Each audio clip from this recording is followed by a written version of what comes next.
So today we're doing a little thrift store makeover. This actually came from my grandma way back in the day that she had gotten from a thrift store and she gave to me because she knows that I love cows. But it is in some rough condition.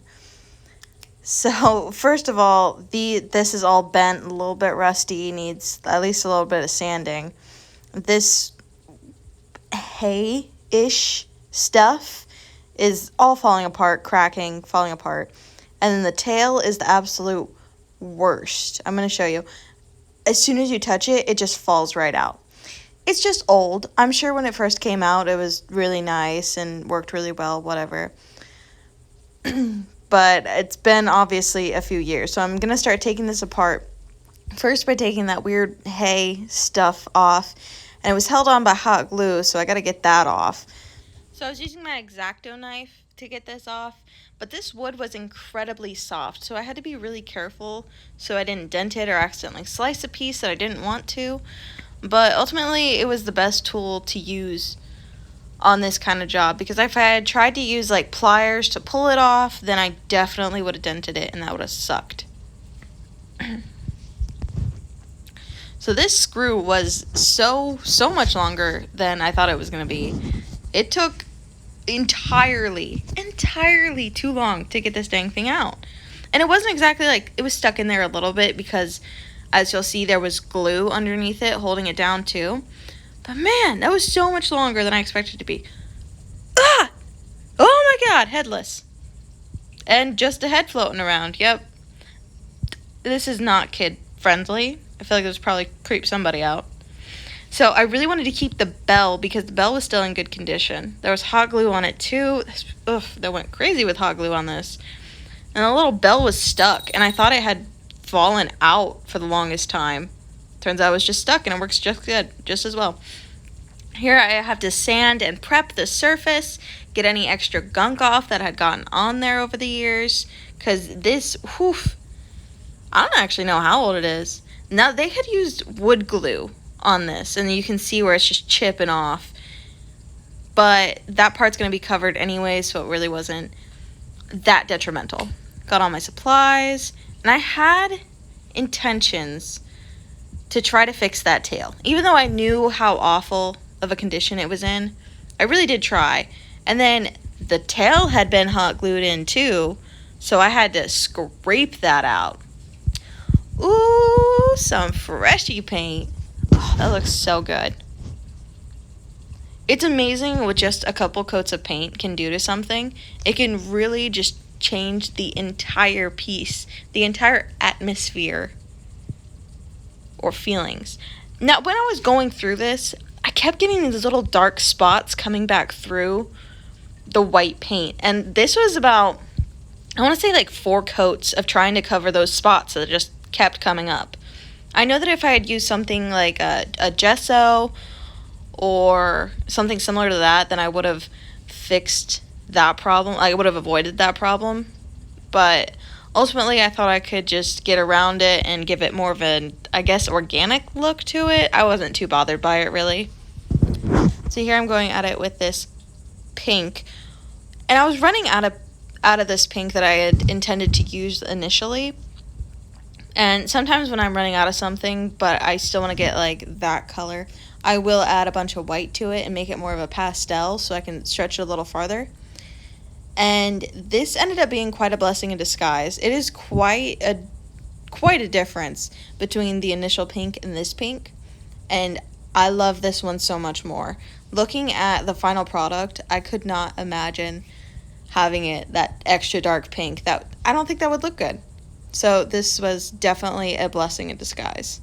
And I loved painting around this edge. It was just so satisfying and so smooth. Oof, so nice.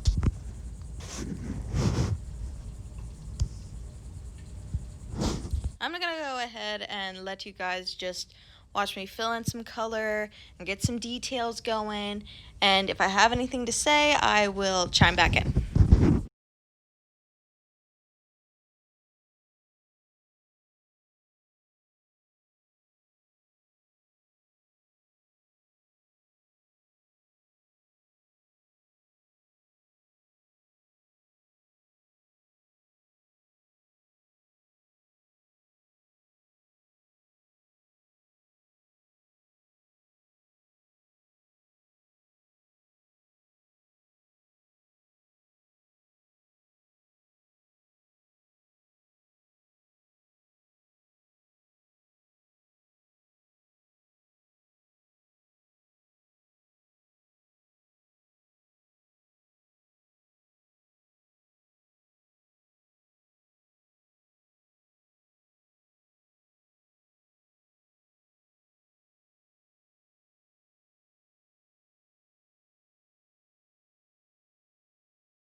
Oh man, that was an incredibly annoying thing that happened. There was just like the tiniest glob of still wet paint.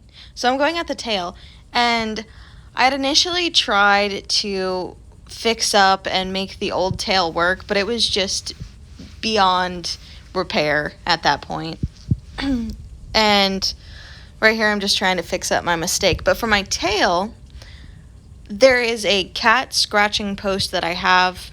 Not post, it's like a mat. And so it has some rope on it. And I took a piece of that off and like pulled apart some of the strings so that would fit in that hole for the tail. And I ended up using that. And you'll see I love it. It was ingenious.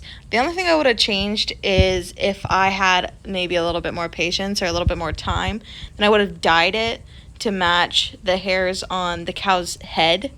But ultimately it worked out and I'm not mad about it, and if it ever does start to bother me, I know exactly what I'm going to do to fix it. And I hope it doesn't bother you guys too much. Boy, you are so rude. I was going through this old footage and found him just busting up here like he owns the place. You better not sit on him.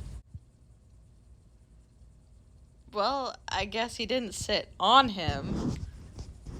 Alright, you win this round, Floof.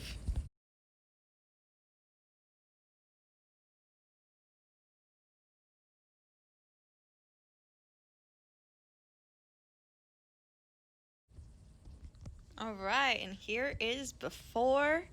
It wasn't exactly ugly, but it was definitely old. And now you're all fresh and new and cute. And you don't fall apart, which I feel is the most important part.